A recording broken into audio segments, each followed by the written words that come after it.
Welcome to Scrollin, a podcast about the Elder Scrolls Online. I'm Ket. I'm Davius. This is episode number 66.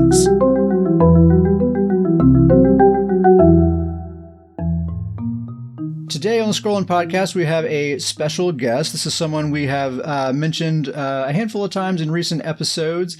If you've done any Battlegrounds on PCNA, then you've most likely seen this person's name on your death recap a few dozen times.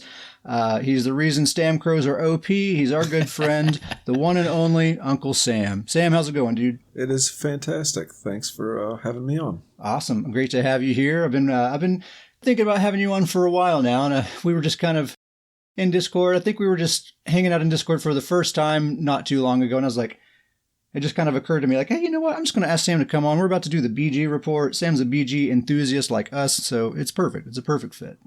Perfect. It was really just timed behind a good BG. Ket wasn't mad at you after one of the BGs. And so You got he's mad like, at you me know what? after That one went pretty well. I'm going to ask him to come on. We actually ended up on the same team, and Sam carried me to victory. So I was like, you know, we can be friends now. Okay. Sam, I just want to ask you a couple of questions here, just so listeners have an idea of who we're dealing with here. Certainly. So how long have you been playing ESO? I'm probably just shy of 2 years playing ESO. Okay, so you started, like, what kind of expansion was that around 2 years ago? Oh, goodness. That's right when the dragons came Year out. of So Dragons. that must be Elsewhere? elsewhere. Elsewhere. Yeah. Okay, cool. Sam, So big you were here... big PvE guy. Yeah. I kind of started that way. That's how I first wanted my experience to go, playing ESO, and then I just found my way to PvP, and I can't stop. It's just an addiction. Yeah, I think that's a similar story for being Davis. This was straight up just a RPG for the longest time. Yeah.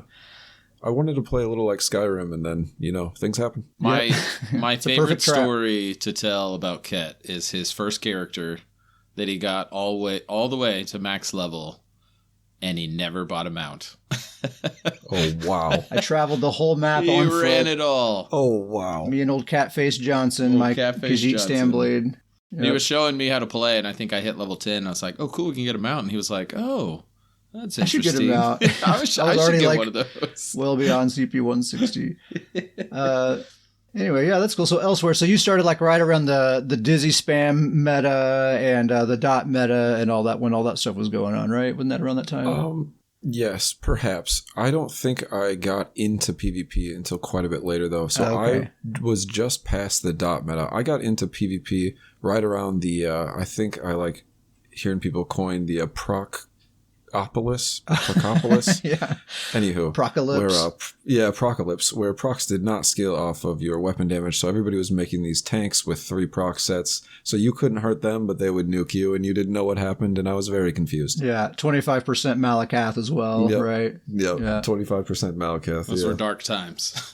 Dark times. Dark times. I remember seeing a 9k Crimson and not understanding what Crimson was or how he just healed the full. And I was very bewildered on how PvP works. Man, when I'm I not going to first lie. I've started kind there. of forgotten about that set, but boy, that set was Yeah. miserable.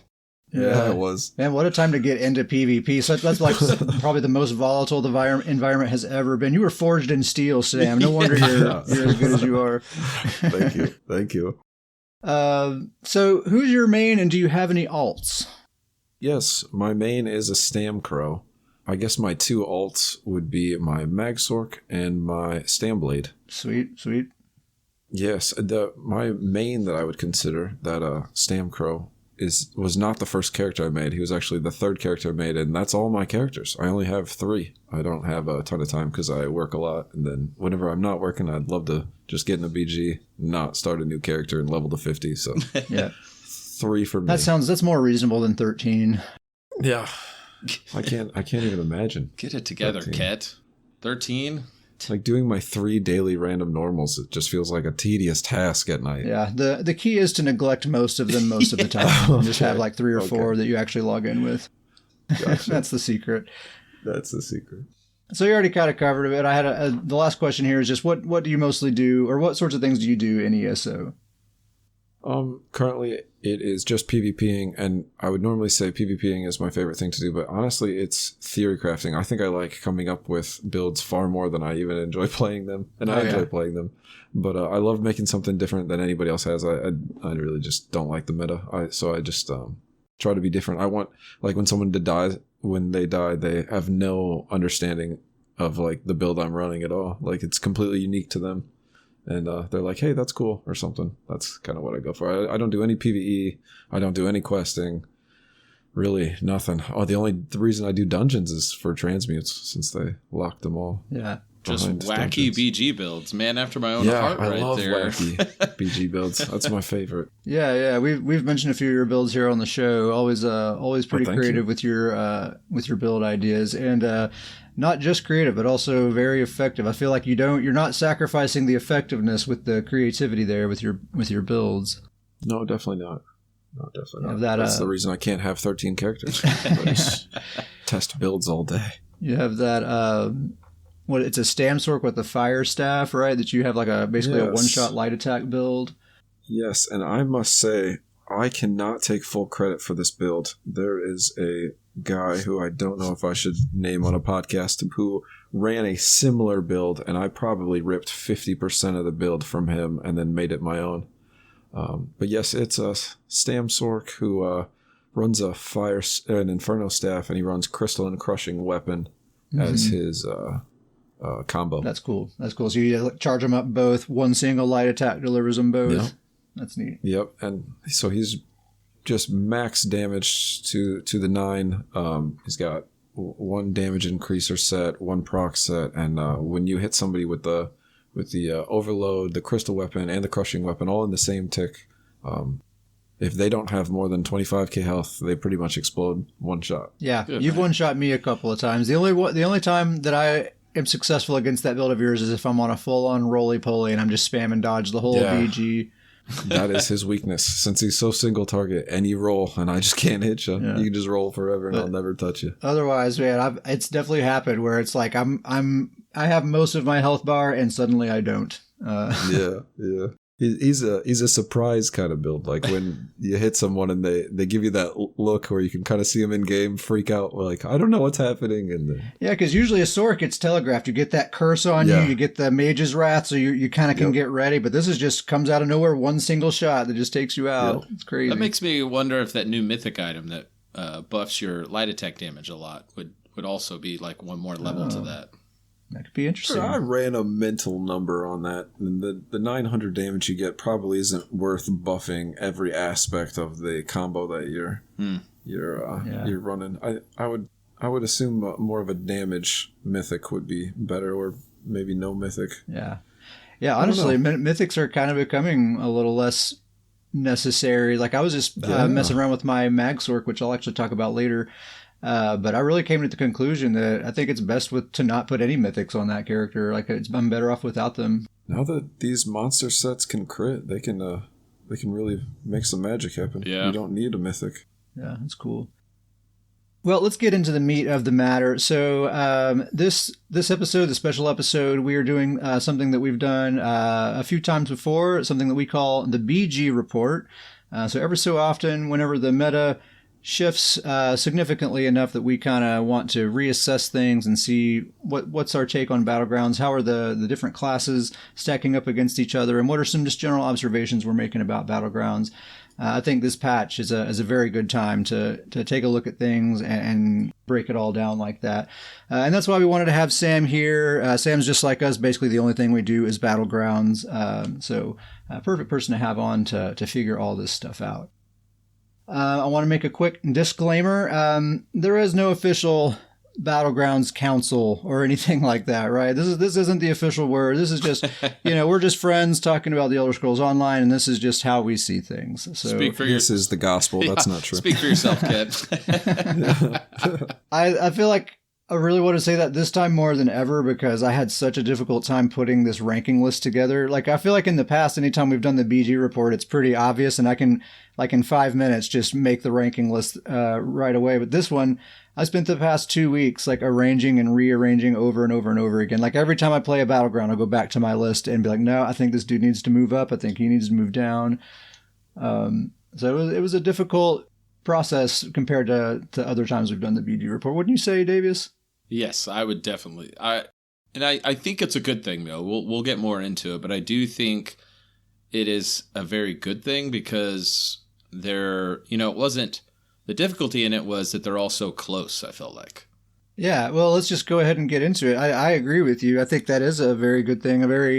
It's a strong indicator that I think the meta is pretty healthy right now. There's a lot of variety, a lot of different specs that are capable of getting good results right now. Like we were just talking about Sam with all these kind of wacky builds, but it's not just for funsies. There are advantages to playing those builds, and you can actually get excellent results with, really creative stuff.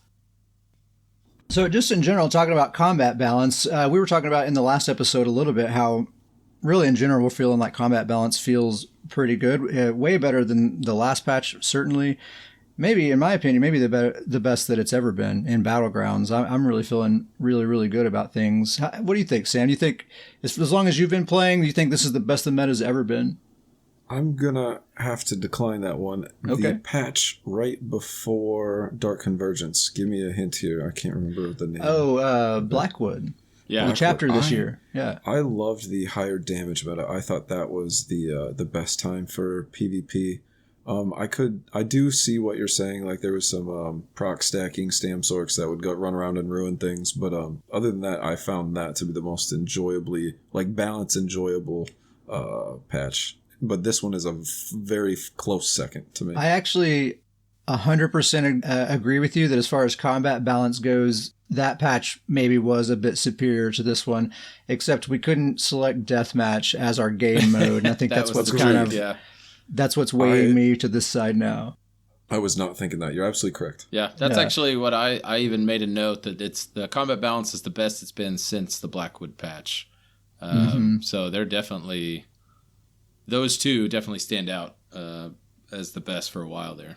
We had a little weird hiccup in between, but we're back to good. Yeah. Oh man, what a time in between though. What a hiccup. GrizzlyCon, welcome to the chat, dude. Thanks for joining us. Shout out GrizzlyCon. You got to give that man a shout out. You know what happened last time? He didn't get his shout out. He just, oof. Oh, he threw a tantrum. It was ugly. You want to see Grizzly when he doesn't get his shout out. So yeah, in general, like we were just saying, build diversity. I think we're seeing more just inventive, creative builds than maybe we've ever seen before, and a lot of really viable builds. And I think we've really barely started to scratch the surface of that. I mean, this patch is only a few weeks old at this point. I think there is still a lot of exploring to do as far as just seeing what kinds of different weird builds are possible with all the work that's been done towards hybridization and stuff like that. I think there's still a lot to uncover there. So that's really cool. The more diversity, the better, I think that's really cool. And I'm already right now, my mag blade is equipping a set that was previously meant for stamina builds, and my stam sork, I'm right now farming a set that was previously just a magicka set, but it's going to be great for him. I think, there's all kinds of stuff like that. Yeah. I would say that I think this is the highest level of diversity that, at least talking about BGs, that the game's ever had. At least since I've been playing. It's, we talk about combat balance and that Blackwood patch, and you had mentioned that now we can do deathmatch. I would actually give the slight edge to this patch just because I think the diversity is, not that it was bad then, but I think the diversity is at such a high level. That's kind of what gives me that last little point to put it up at the highest. I can agree with that. Yeah, totally. And I think pretty much everyone's capable, right? Like even we'll get to our ranking list here in a minute, but even dead last place on that ranking list actually still can perform pretty well in BGs. Very. Yep. I wanted to touch on procs in the BG environment right now. Procs, of course, scale with your character stats now. There's also that cooldown on burst procs and stuff like that. I think procs are actually in a pretty good spot. They're very powerful, still definitely worth equipping, but it's way more difficult to kind of exploit the mechanics of procs, to have these really low effort builds where you just have to hit someone with one light attack and they instantly die, except for in the case of Sam with your wacky, but that's not, you're using one proc set in that. It's not the gear doing the work for you though, Agreed. So yeah, in general, I think procs are in a good spot. The only time I've been kind of tilted at procs is if it's a Stand Blade coming out of stealth with their guaranteed crit on a Calurians or something like that. I have to say I agree with you fully, except for I wouldn't mind if Dark Convergence got one more level of nerfs. Another nerf. Let's have it. Absolutely. I wouldn't mind. Fair. That's actually worth probably touching on here. Dark Convergence still very present, even though it was significantly nerfed. It's still very much everywhere. I still am like sick of it, sick of seeing it. This new animation, I'm already sick of the new animation. We had such good things to say initially. Now we're like, no, it's sick. It's awful. It's definitely less present and less of an issue than it was before, but it's still annoying. I think the problem was that the crazy pull in, and they've made that a little bit better, but it still pulls you in, and it's not necessarily that proc is the damage issue. It's the abilities they're using to set off the proc that can still completely wipe out an entire team. Yep. Those Dark Convergence negates, and then their whole team drops ults on you, and there's nothing you're ever going to do. It's too much mobility power. It's too much power over mobility. Dragon Knights are a flavor of the patch, wouldn't you guys say? Agreed. Sam, do you have a Dragon Knight? You don't have a Dragon Knight, right? I do not, sir. Got to get you a Dragon Knight. I'll get you a Dragon Knight, man. Yeah. That sounds fun, leveling him to 50. Yeah. Davis, your Stam DK, Lord of Nords. I know he's kind of becoming your main, your second main. I don't know how to put it, but how are you feeling about him these days? Man, I'm loving him. Stam DK, I'm loving him this patch. He is, he's been kind of, like you said, becoming my main, becoming my favorite. This patch is probably the best he's felt maybe ever, maybe since I made the character. The sustained passive buffs that they've given DKs right now is just the cherry on top that they needed to feel really good. We always talk about DKs and their whole kit. They don't really have anything that's just ridiculous or OP or, you think that's cheese. It's just kind of, they have a bunch of really cool, really fun abilities. And so giving them those kind of recovery passives that have kind of been that buff has just been kind of a great fit for that. There's so many different ways that you can play a DK. And so those recovery buffs has just kind of created more ways that players are playing them. Yeah, they're total wrecking balls right now. And it's cool. I don't know. I'm not a Dragon Knight main. They're probably like not even in my top 5 characters that I play the most, but there is an affinity for them in my heart, and I like to see them doing well. And I think you put it really well a couple of episodes, Davius. If we're in a meta where Dragon Knights are doing well, that's probably a sign that the meta is in a fairly healthy place. It's a good place. Nobody can be mad. Like any BG you do, you don't really, even if there's a DK that's just dominating it, you don't come away and just furious at a DK. It's almost like always like, well, that was just a great player. It's just respect. Yeah, it's just straight respect. You did it. Good job. Those sustain buffs are really nice, and they are, like I said, they're total wrecking balls right now. And we'll get to our ranking list right now, but if anyone remembers the previous BG report that we did, I think you'll be surprised to see how high they are on the list at this time, because they were quite low before. Yeah. I think like bottom 3, I want to say. Somewhere around there. Stam Blades are back. Sam, you've been playing a Stam Blade quite a bit here lately. How are they feeling to you, man? I have. They feel excellent. Coming out of cloak with that Calurian proc falling right behind you is a fun feeling when they explode. That seems to be a required set for Stam Blades right now. Required. Got to get that Calurians. No other options. Yeah, it's either Sorks or Stam Blades that are killing me most of the time. And if it's a Stam Blade, it's always Calurians on that recap 100% of the time. Stam Blades are scary right now. They're great. That's another one that I think people are going to be surprised to see how high they've risen on this list, because they were pretty low in the past. And man, they've really come into their own, and they've been steadily rising, I think, for a few years now. Just these little tweaks here and there, getting better and better bit by bit. Not the case for Magblade. I would say that's not necessarily true for them. But Stam Blade for sure. Fun little piece of info about the Calurians, where I think they were thinking giving the delayed burst proc sets the okay and go ahead to combo. However, if anyone has played with Calurians, they would know if you're in stealth, you don't have to be in stealth. If you are throwing a heavy attack it will start proccing before your heavy attack lands. And then you surprise attack stun them. So that thing is already charged up. So the minute you stun them, they're getting hit with the Calurians. So there's no ability to break free and roll dodge out of the Calurians. As long as you're loading a heavy attack at them first. That's what gets me every time. Because, man, I have like a hair trigger like response to like breaking CC and roll dodging. And the thing still hits me every freaking time. It won't matter. No. It's funny. Before the damage numbers end up on your target, if you're swinging a heavy attack at them, it's like there's a certain point in the heavy attack that it will start the Calurian proc. It's very weird. Wow. So anyone who enjoys Stam Blades, maybe if you've bounced out of Battlegrounds in the past, it's a very good time to be playing Stam Blades. Bash Crows are back. I'd say that's another feature of the current meta, and really not just Bash Crows. I shouldn't say Bash Crows. It's really Bash builds. Necros are kind of the best at it because they have that ultimate form that gives them extra juice to their bashes. But I'm seeing like stealthy Nightblade bash builds. I'm seeing Warden bash builds. You know, and anyone can do it really because they've made these reworked to bash. And man, it's surprisingly a very effective play style. And I think this is going to start catching on. I think it's just now starting to catch on. And I think this is about to snowball, and we're going to see a bunch of these things, and it's probably going to get nerfed, is my prediction.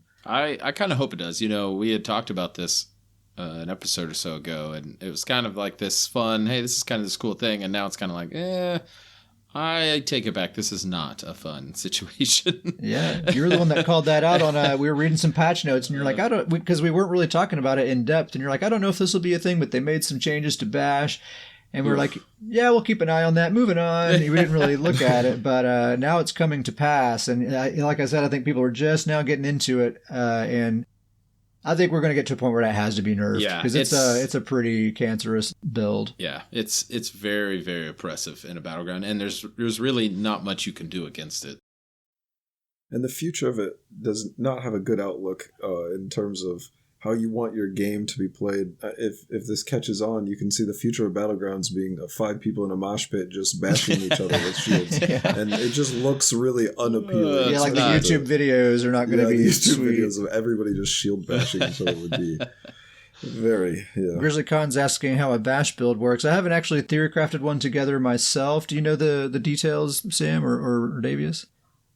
I know it involves there's a new set they just released that makes your bash hit harder.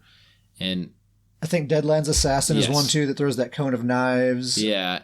And it's really just about buffing that bash. And bash is a quicker attack right now than a regular a light attack. Yeah, you can get 3 in a second. Yeah. And you can also infuse your jewelry with increased bash damage. And there's 2 different bash sets. Another bash set makes your bash AoE. There's what was it that they changed? They also made the bash damage scale off of resistance, right? Isn't that another way you can choose your bash damage? Sure can. So it's just like a really, really quick attack, and that's not even including the passives that bash does. You know, if you've got like a channel bit or something, you know, it's. Oh, dude, they totally shut down my Magsork. Oops, I meant Stamsork. Yeah. I have to straight up run away from these bash builds if I'm on my Magsork because I cannot fight them because I have Dark Deal, that's a cast time, and they're spamming bash, 3 bashes per second. Yeah, they're interrupting everything you're doing. I cannot do a Dark Deal, and also my spammable is Rapid Strike. That gets interrupted too. I literally can't fight them. I just have to run away. Yeah, so it's just a combination of those with the how rapid they are, and there's not much you can do. Yeah. It just melts you. And when when they make it AoE, it just melts an entire team down. I saw a Stam Blade. He would shield charge me out of stealth, and by the time I broke the stun, he already had like 3 or 4 bashes in, and I was dead. And because he had it cheesed up that much. So that's going to get nerfed. I think that's going to catch on in popularity quite a bit, is my prediction, and then it's going to get hard nerfed before long. That's my prediction there. Another feature of the current meta, lots and lots of cross healing. Wouldn't you guys say a lot of healing happening these days? It's the worst. A whole lot of healing in PGs. I would say I get what you're saying, Sam, in the sense that like a healer can tilt the scales of a battleground more than anything. And so I love playing a healer, so I do like healing, but I just wish there was some more balanced way that they determine teams and if a team had healer on it. Like even if we got to a point where when you go into a BG, even classifying yourself as like a DPS or a healer or something, I don't know if there's anything like that. But I completely understand what you're saying, because if you're the team with the healer and the other two teams don't have a healer, it's an auto win. Yeah. Auto. Sam, I think we were talking last night. You were saying like, particularly it's annoying in the solo queue, right? And it'd be nice if we could all just kind of make an agreement amongst ourselves, like no dedicated healers in the solo queue, right? If you want to have a resto back bar, fine, but let's keep the dedicated healers out of here. I'm absolutely for that. I want to go into a group battleground, and I have the understanding ahead of time that that's what I'm getting myself involved with, so I know the level of sweat I need to provide. In my solo queues, I don't want to see a healer. Like a healing main. It would be, I mean, one of my favorite BG characters is a healing main, but I don't think I've ever queued him for the single, for the solo BG. It's an interesting, I guess you're just going in there to not die. Yeah, anytime I'm playing on one of my healers, even if I'm playing solo, I go to the group queue. It's more fun for a healer anyway, because your team's going to hold together more. You're going to get way better healing numbers, and yeah. So one kind of side effect of that, though, is the fact that Magicka specs are very, very present in BGs right now, and I think there was a long stretch of time where it was like a very stamina-dominated meta. We're just like across the board, just bring a healer and 3 stamina wardens or 3 stamina brawlers of some kind, and that's how to be successful. But now that this like kind of back bar cross healing thing is going on, even, there's lots of matches where there is no dedicated healer, but all 4 people on the team are just kind of supporting each other and also playing offensively.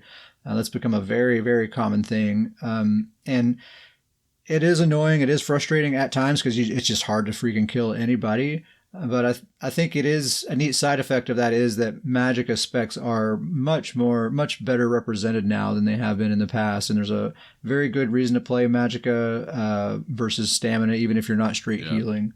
So that's kind of cool. Definitely. Yeah, Magicka's been kind of on the rise for a while now. And now I think that we're at that spot where Magicka is in the better spot. We'll talk about it in a minute, but 3 out of our top 4 classes are Magicka. And I think that says a strong statement for where Magicka is right now. Definitely. And one more point I just want to make about just kind of like a general observation. I put down here that speed is king right now. As far as your defensive strategy in Battlegrounds, if you want to stay alive, it seems like the method most people are going to is utilizing speed and just staying out of people's reach. If you're getting focused, just utilize speed so that, if you're sprinting away, no one can land an attack on you, right? Because they can't move as fast while casting an ability. So that seems to be what everyone's crutching on. I'm not seeing a ton of like super tanky people other than just, they're getting a lot of heals and they're healing up that way. But I'm able to burst people down most of the time as long as they're not getting too many heals. But the problem I'm having is just keeping up with people that are just way too fast when I'm trying to attack them. And my characters are all really fast too. Like I have speed capped characters all around. So speed is kind of king right now, I would say. If you're looking for a good defensive strategy in BGs right now, I would say invest in movement speed. I agree. If you try to go into a battleground right now with your character's base speed, you cannot even compete. You cannot even play. You become the target dummy of the battleground. Brandon, CPU, thanks for joining us, guys. Good to have you. Any other general observations you guys want to make before we kind of get into the meat of the ranking here? I would just say, kind of going on what you said, speed is king. I mean, Wild Hunt, probably the best mythic in the game right now, right? It's probably the one that I have equipped on the most characters. I know you like it quite a bit too, right, Sam? I do. If I go into a BG, I have to switch from Malakath to Wild Hunt. There's just no way to play otherwise. Yeah. Malakath, I feel like Malakath has dropped off big time. I don't think I use Malakath on anyone. Well, I use Malakath on my Stam DK, but that's the only one. Only on one, and I found it to only be effective now since everything can crit. It's only effective on builds that you're trying a more hybridized approach, and you can't get what would that be? Major Savagery and Major Sorcery? The 2 crit. Prophecy. Yeah, Prophecy. The 2 crit buffs. Oh, yeah. So you can use a Malakath to make up for both of those. That's basically what it is. Yeah. It's like a substitute for investing in crit. Is kind of how I see it. I think it's good. I honestly think Malakath could maybe maybe not like a 3% buff. It could use a little bit. Isn't that crazy? I mean, I agree with you, but isn't that crazy that we're saying that compared to where it was just months ago? It seems like 25%. Oh man, that 25% Malachi. That's so good. We had a whole year of that thing, man. Crazy. Well, let's get into the ranking list here. So the way that we do the BG report, we don't do like S tier or any of that kind of stuff. We do a 1 through 10, or a 1 through 12. Who's the best? Who's the worst? Between, we do a magicka and stamina of each class, and we rank them 1 through 12. And we'll talk about them each along the way. We had a little bit different method this time for coming up with the list. And I actually kind of like how it turned out. I think we'll do it this way going forward.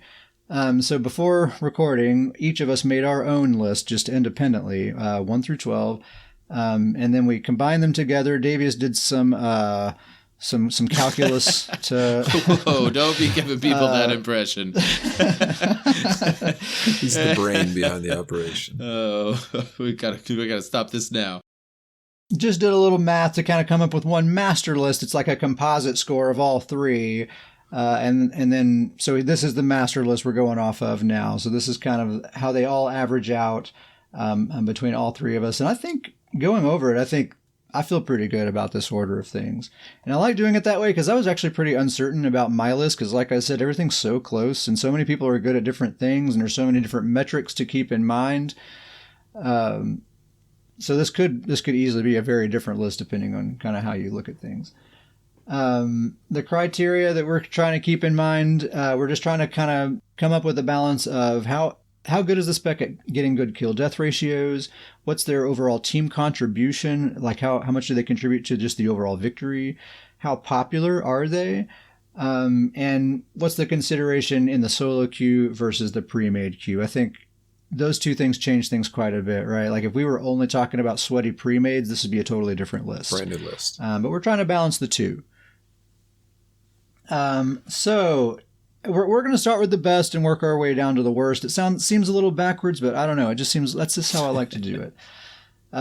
Number one, I don't think anyone's going to be surprised by this. I think anyone is going to, if you take a wild guess who's number one, who's always been number one? Has there ever been a time when Magicka Sorcerer was not the best PvP spec possible in the game? It's their throne. They're the one that they're at the top. It's their place. They're at the tippy top. I think that's one that we definitely all three 100% agreed on our lists right there. Kind of like how Davey said, when DKs are doing well in a patch, it's pretty healthy. And when, Sorks are at the top, stacking just max Magicka on no proc sets, and they're still the kings of the game, it's probably a pretty good time. I actually was going to just say that, is that the two things you want in a good... Stole your thunder. The two things you want in a good meta are DKs feeling really good and really popular, and a Mag Sork at the top.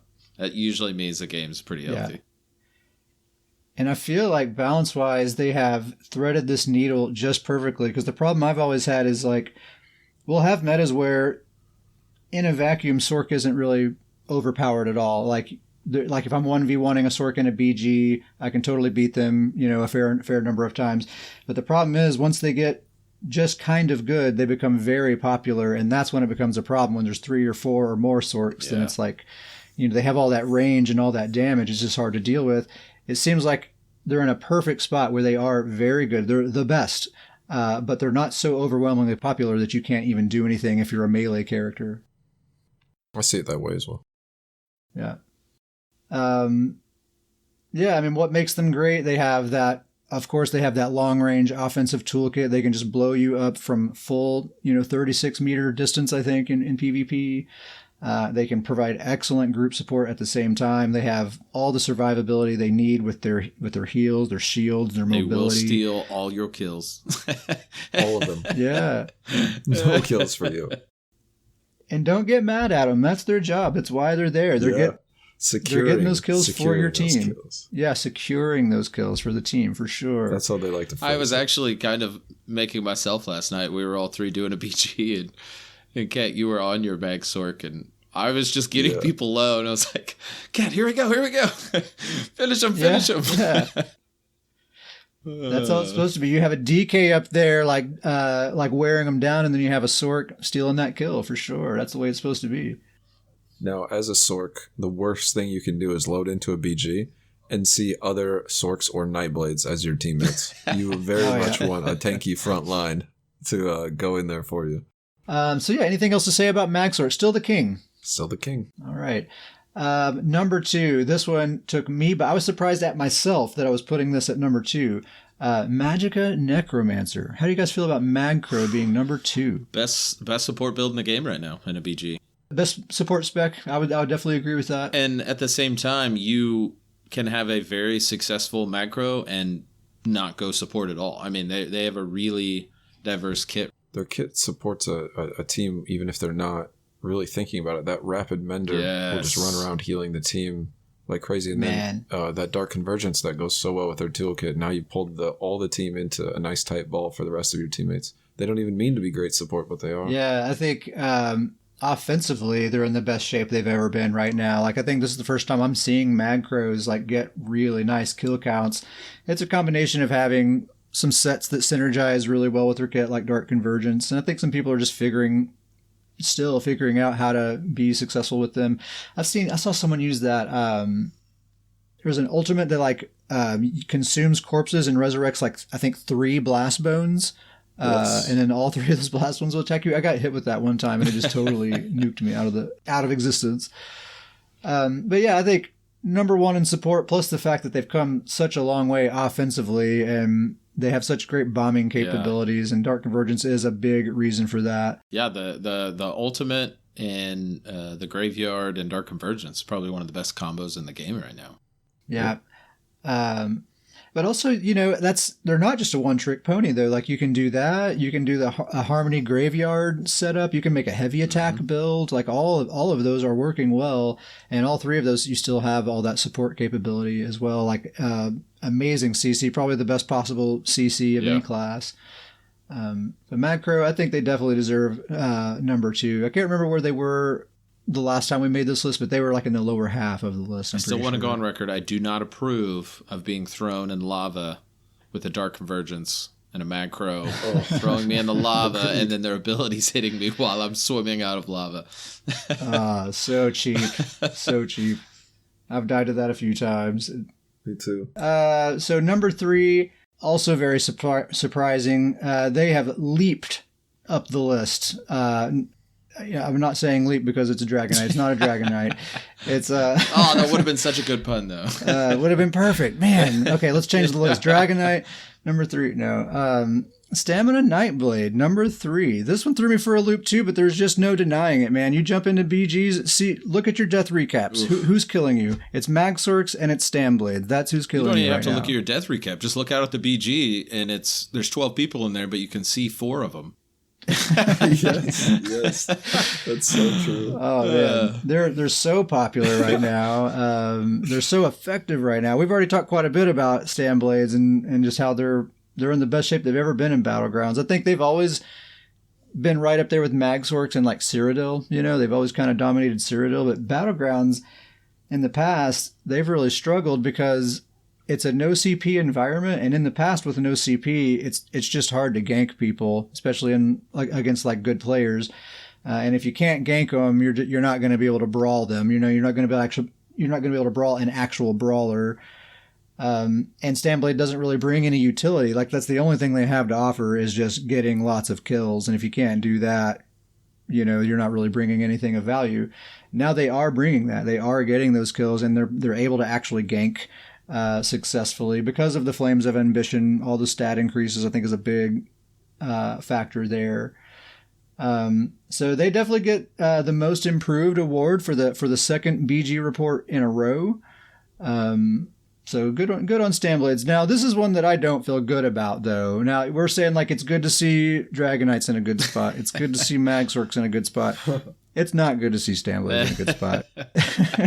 I don't enjoy it at all. It's like I'm happy for them, but man, it's frustrating. It's so frustrating. It's really messing up my bar setups that I have to have a solution.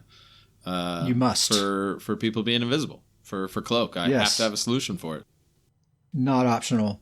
It's a problem. Totally. And if I'm in a BG and I'm with the team and my team is, I don't know, 8 meters ahead of me and I'm just lagging behind for whatever reason, there's a stress. I had a level of anxiety and stress nowadays that I did not used to hit. Yeah, it's exactly the same way for me. Like I see a Nightblade go into stealth, and like that's a problem, and that like stays on my radar, and I'm not even like really trying to focus anyone else. Like I'm just trying to see, am I seeing that dude pop out of stealth, or what's going on? Because we need to deal with that. That's going to be a problem if we don't deal with that. Yep. So good on Stamblades. In my heart, I am happy to see them doing well and having good success, but in reality, it's a real frustration, and I'd like to see them nerfed a little bit, honestly. Number 4, Magicka Templar. I think they've moved up a little bit in the list as well. But I think what we've said before about Magplar is still true. They are the ultimate like 50-50, providing group support and great offense. They're like equally good at both, and they can kind of turn on a dime whichever mode that they're in, which is what I really like about them. And this being a meta where that's the exact kind of gameplay that's really popular right now, being an offensive spec that's very good at also off healing.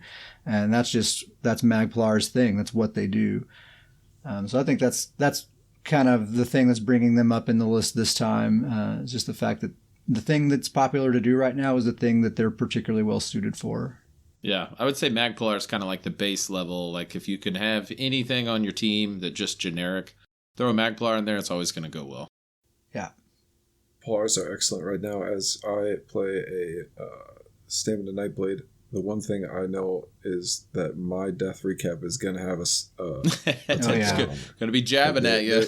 They don't have to worry. Yeah, they do not have to worry as much about the Nightblades because their spamble will make sure you never go back into cloak. It's a straight hard counter. It's kind of crazy. I've been playing my DPS Magplar. I have a weird Magplar that only heals, but I've been playing my damage Magplar, and I'm kind of learning, like, really what you do is just focus, heals, and support, and just throw out jabs while you're doing it. And it's pretty successful. That's kind of the way to go. That power of the light buff, though, I've been hit with 10k plus. That is a nice combo that they got, I think, in just a recent patch when they got buffed. Yep, it sure did. Number 5, we have Stamina Sorcerer. Which Stamina Sorcerer has been the spec I've been playing with quite a bit here lately. I think they're in a pretty excellent spot. They've come down quite a bit. I think they were number 2 the last time we made this list. They've come down quite a bit because there's no more one-shot builds because of that burst cooldown proc thing that was implemented. So I think you still have to, you actually have to play a little bit now. You have to have a combo. You have to engage in a fight a little bit, but they can still very much do that hit and run thing. We've talked about how great the torque of tonal constancy is on a Sorc, and you can just stack the damage as high as you can possibly get it, and you don't even have to worry about sustain. As long as you have the torque and dark deal, you're all set. So that with streak and all that, they have some great passives. They're still doing very, very well. They're kind of in the middle area of the list, and I think that's a great spot for them. Yeah, I was actually this was one of the ones I'm more surprised by, seeing kind of how far down they've fallen. Where 5's not super far, but I think it is a great sign of kind of just what we were talking about, how close all these classes are. Yeah, totally. I have him, the Stam Sorc, actually one lower on my list.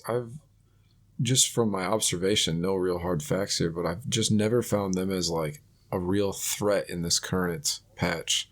Like of all the people on the field that you need to take note of, the Stam Sorc is never one like really on my radar. It's always someone else, like a Sorc in the background pelting me with frags or something. I kind of agree with you there, just because I think really it is mostly Mag Sorcs and Stamblades that are getting the bulk of the kills these days, I think.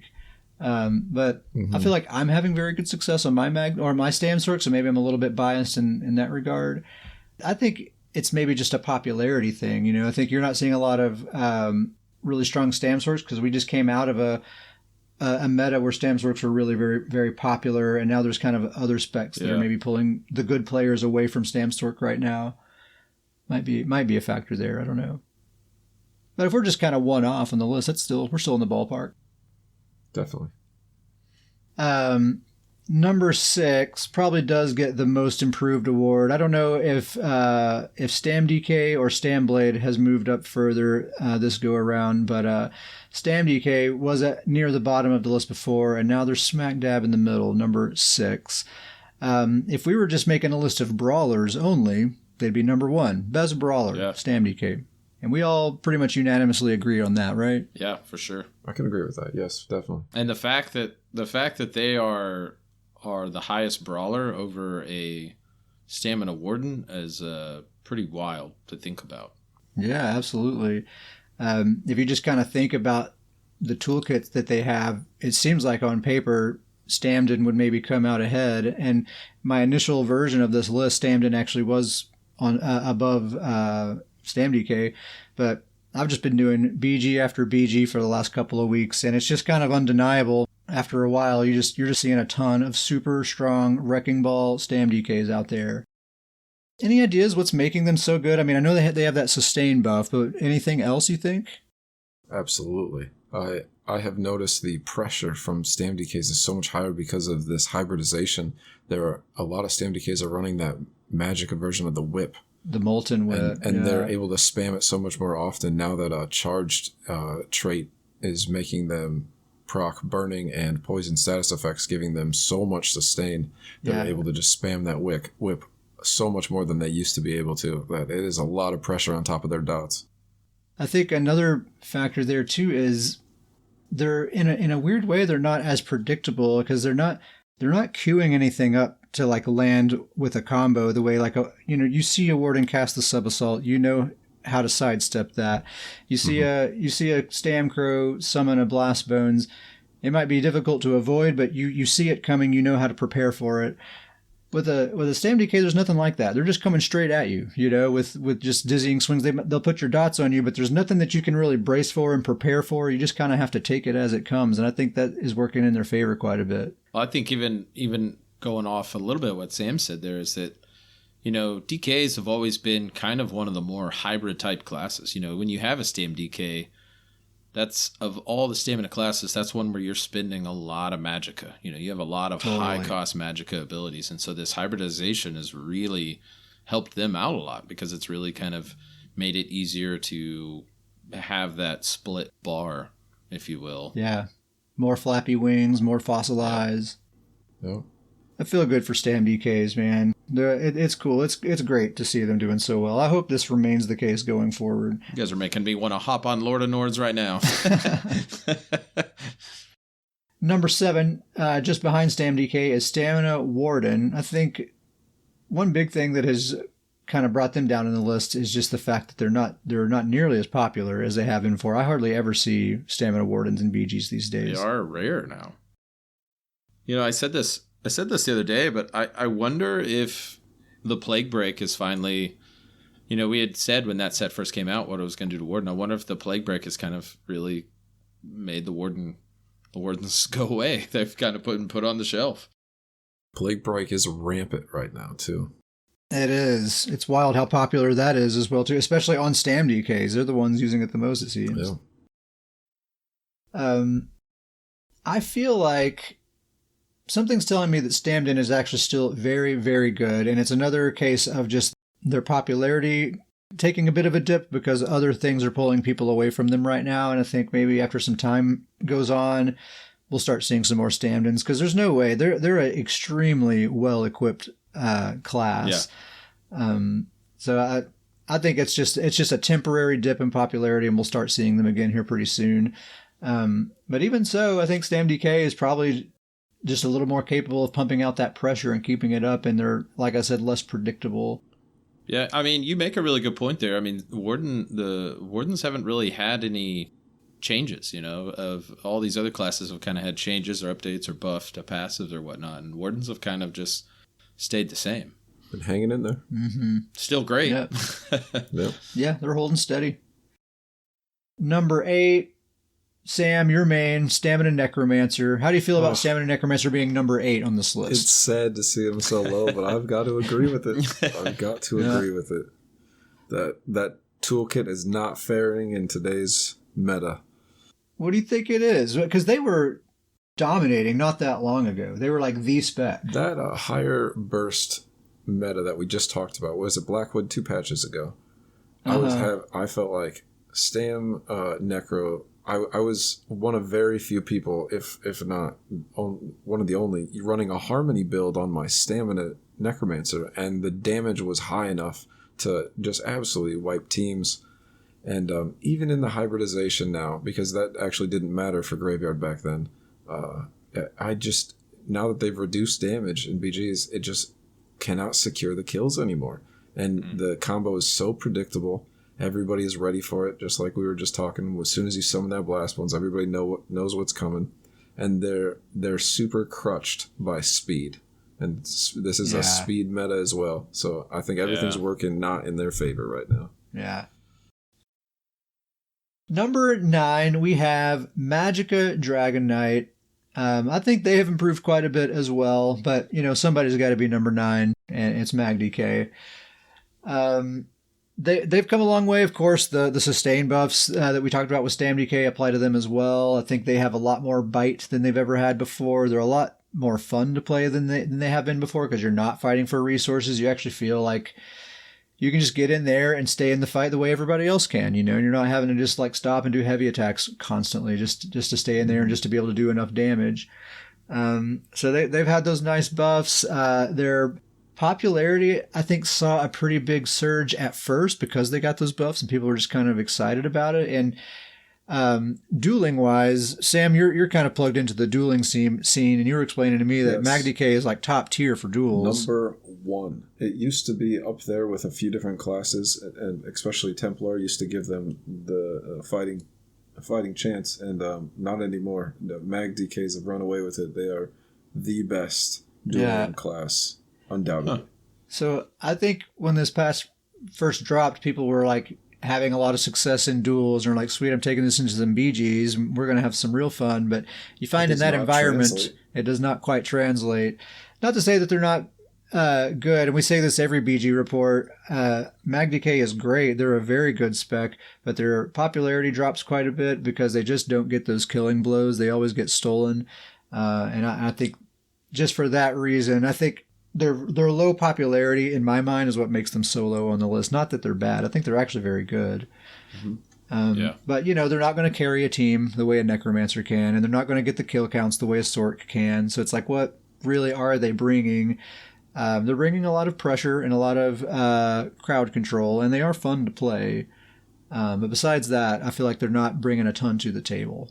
Yeah, I think that's kind of the struggle with the MagDKs, that when it comes to, if you're going to kind of go crowd control focused, then the Magcro kind of is more elite, and it can still do the support. And if you kind of want to go more damage focused in the Battleground, then the Magplar is going to be more elite. So MagDK just kind of falls short on either side of, either one of those. And so I think that's what kind of how it falls on this list. Yeah. Not that it's bad, but it's just those two are a little bit better at deciding what you want to do. Oh, Dr. Professor, welcome to you. We got a whole party in here. Yeah, we got quite a party today. I think this is the most people we've ever had in here. I'm going to get stage fright here in a second. She's going to, and then the... So anyway, back to World of Warcraft. Number 10, so we're in the bottom 3 here. I'm sad to see my main Stamina Templar, number 10. They've dropped a little bit. Now, I will say, anecdotally, my Stamplar feels really good. I play like a real roly-poly, speedy, glass cannon, really high damage build. She still feels great, but man, I think I'm about the only Stamina Templar out there. I don't see a lot of Stamplars. The only one still in existence. Oh man, there's not very... I feel like if you're playing a Stamplar, if you're looking at a Stamplar and thinking that seems pretty cool, you're probably just going to play a Magplar, right? Yeah. Because that's one of the things that's actually kind of cool about Templar is whether you play Stamina or Magicka, their abilities look basically identical. It feels very similar. The aesthetic is almost exactly the same. A Magplar can do all the stuff a Stamplar can do, plus have all that group support that they bring to the table. So I feel like if you're looking at a Stamplar, just do a Magplar instead. Yeah. I would second that. Yeah, Stamplars are great, but exactly what you said. If you're going to play a Templar, the Magplar is going to be able to do everything the Stamplar can, except also throw in a lot of support. Basically, what Stamplar brings that Magplar doesn't is stronger jabs. Is really it, you know. So they're great. They're still fun. Like I said, mine still feels awesome. I think in this meta, basically everything feels great. That's the thing, is this is just a really good meta. Yeah. And you know, the difference between the best spec on this list and the worst spec on this list is it's a very narrow difference. You know, we're all in a very narrow range here. So this is me just kind of comforting myself, making myself feel better about Stamplar being bottom 3. Hang in there, Stamplars. Hang in there. Number 11. Now, this is one I want to give a disclaimer. If we were only talking about pre-mades and nothing else, this number 11 would probably be number like 1, 2, or 3, right? Magico Warden. Oh. We have second to last on this list. It feels weird to me to have them down there because they are amazing and they do bring so much to a team. But when you factor in everything else, like, I feel like Necromancer has them beat just a little bit in terms of support, all things considered. If you're talking about like group queue and solo queue and everything else, I think Necromancer's bringing just a little bit more to the table. Their offense, I think Magdan's offense is the main thing that they're lacking. I do not see Magica Wardens getting kills, even ones that are primarily offensively focused. You know, they're not getting very many kills at all. Yeah. It's highly telegraphed, highly predictable the way a Stamden is, but it doesn't hit nearly as hard. I feel like the Magica Wardens they're more dependent on a team than maybe any other class. Like they need that team with them. And then they elevate that team significantly. So much. But yeah, if they don't have that competent team, they struggle on their own. If I could piggyback on that, the pre-made team, I would love to shout out, and I know I have the permission to. Kingnar is a Magica Warden, and he plays a healer support, and he's very nice to have in those pre-mades because that little tether that they got where they can stick to you like glue, and that also heals you, lets you play Sorks, which are probably the most powerful thing to have also in a pre-made, and they can streak, and he can just tether to you and be right there next to your Sork. He won't leave your side, and man, that alt gen for when he needs to crowd control whole teams, he can just put up that Northern Storm and everybody drops on him. So good. Yeah, if we were talking about pre-made, like sweaty pre-mades only, and that's how we're making this list, I would probably have Magdan like maybe number 3, 2 or 3. Yeah. They'd be way up up there for sure. Yep, for sure. So yeah, I think popularity and their lacking offense is really the thing that brings them down here, but they're still fantastic. Mm-hmm. Now we saved last place. We reserved the Magblade spot for last place. That's there. Hey, if Mag Sork has a throne, Magblade has the outhouse. The other throne. The brown throne. Yeah, there you go. Sork has never not been number 1. Magblade has never not been dead last. Dr. Professor's not happy about that. Hey man, I'm my main character is a Magblade as well, and I'm not happy about it either. Gold Throne versus Porcelain Throne, Grizzly Cod, totally. Well, like I was saying earlier, the difference between the best spec on this list and the worst spec on this list is still a pretty narrow margin. I've played quite a bit of Magblade recently, and I do think they're in a way better spot than they've been in the past. But somebody's got to be last, right?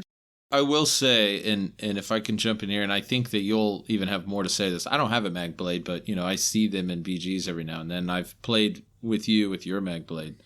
I think the thing they have going against them the most is that it's the most predictable combo I've seen out there on a class. Yeah. Exactly what's happening and what's coming. Yeah. They have a hard time getting kills, even though they have a full long range offense, just like Sorks, and they even have a really strong long range execute. But even so, you don't see them getting tons of kill counts. You would think they would, but yeah, like you said, that combo is very highly telegraphed, and unlike Stamblade's playing in melee range, and a lot of their attacks don't really have a very long travel time, but Magblade's attacks do have a long travel time, so everything gets dodged all the time.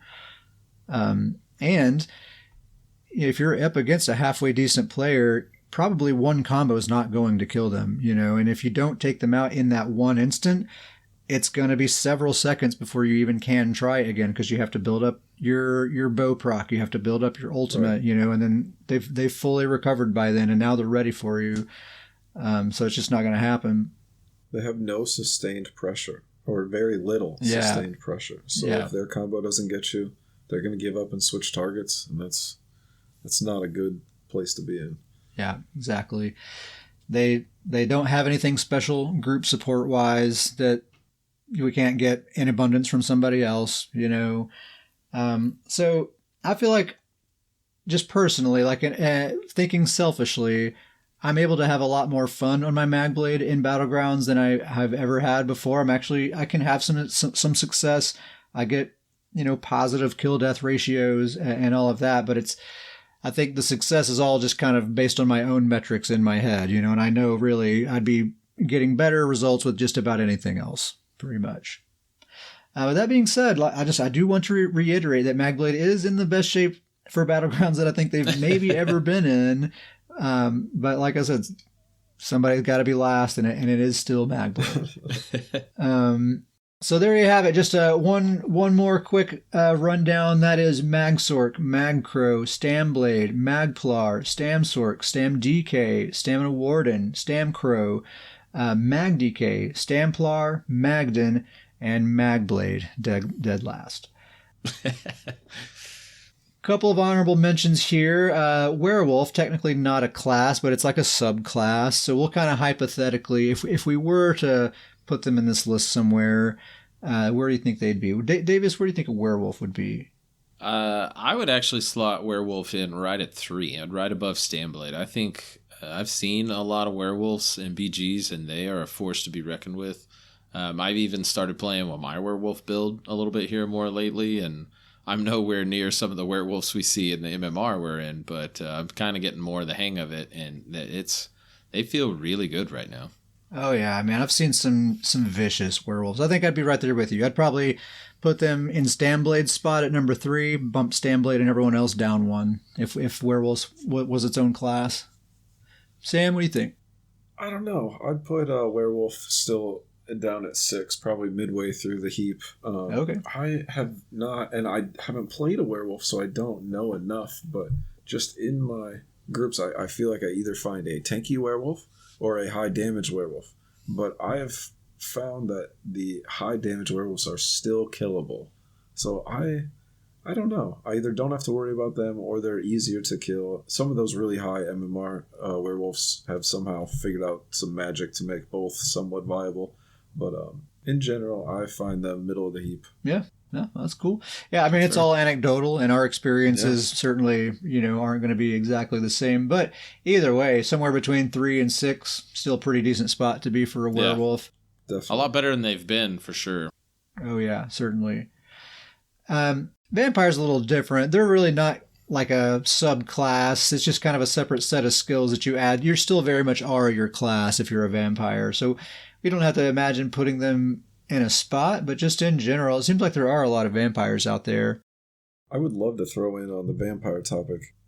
I have noticed that almost everyone that I go against has that undeath passive that they're running, that 30% damage mitigation to lower their health kits. Yeah. And I feel like it's artificially inflating how good Mag and Stam DK are, mostly Mag DKs are, especially in the dueling scene, or even if you're in a BG and you lock eyes with someone and you want to go in, their advantage over a stage 3 vampire is so much greater than anyone else, because they take, I believe, don't quote me if I'm wrong, 13 or 14% more magic damage. That's like having another flame damage. That's like having another Malakath. Yeah. Sam's kind of brought to light to me here recently that I've been bashing Vampire, I feel like, for a really, really long time. And Sam, I got to credit you. You've kind of brought to light that there's certain passives that they have that are really useful and very heavily used. I think that I've just bashed them because they aren't what I originally thought they would be. You can't really be a vampire and focus vampire. A vampire is like pick one or two skills of vampire and fit it into something else. You can't have a vampire build. You have a build that maybe a vampire ability or passive can help you with. Yeah. Mist form, super popular. The vampire ultimate form as like a defensive ultimate, very popular. Those are kind of the main things I see. It's pretty popular for Stamblades too, right, Sam? Stamblades you almost never see a mag blade or a Stamblade not running vampire, because when you come out of cloak, you get that extra 300 weapon and spell damage for 6 seconds. That's quite like a bit of uptime. A second master bow. Yeah, exactly. Yeah. It's incredibly strong. You get that speed from it too, where you're running in cloak and you're not slowed down at all since you're a vampire. So it's pretty critical. So yeah, vampires seem like they're in a good spot as well. Although Davius, I'm with you. I don't have any vampires, and I'm like turned off to them. I liked them how they used to be, and I'm still not over the. In my mind, they've been like ruined. You know, so we're going on years, Kat. I'm still healing years, from I feel that, like. from the Greymore patch. So anyway, if you're kind of trying to think of like what's the meta right now, like if you're in a pre-made BG group, what's kind of a meta group composition? I think different people will have different takes, but kind of what seems to be very effective to me is like if you have a Magden dedicated healer, a Mag Crow with Dark Convergence, like basically bombing groups, a Stam DK with Plague Break, and a Mag Sork. Yeah. Mag Sork is wearing literally anything. Cannot overstate that Plague Break either. Running cleave, just cleaving that whole group and everybody's getting it. Yeah. With your Mag Crow with Dark Convergence and your Stam DK with Plague Break, you're going to be wiping some people for sure. And then Mag Sork getting those executes and your Magden just beefing everybody up. It seems like that would be the group comp to have. Perfect comp. Yeah. So that is the BG report. We still have more to talk about, but we're going to take a little bit of a break just to stretch our legs, use the bathroom, and do that sort of stuff. So let's take like 5 minutes or however long it takes, and then we will resume. Sound good? Sounds good.